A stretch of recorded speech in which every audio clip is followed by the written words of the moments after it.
நாகர்கோவிலில் நடைபெற்ற தேசிய அளவிலான பளுதூக்கும் போட்டியில் ஆண்கள் பிரிவில் ரயில்வே அணியும் மகளிர் பிரிவில் ராணுவ அணியும் முதலிடத்தை பெற்றன. தேசிய அளவிலான பளுதூக்கும் போட்டிகள் நாகர்கோவிலில் கடந்த 26ஆம் தேதி தொடங்கி 5 நாட்களாக நடைபெற்றன.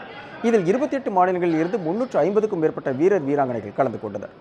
ஆசிய போட்டி, காமன்வெல்த் போட்டி, ஒலிம்பிக் போட்டி ஆகியவற்றில் கலந்து கொண்ட வீரர் வீராங்கனைகள் இந்த போட்டியிலும் பங்கேற்று தங்கள் திறமைகளை வெளிப்படுத்தினர்.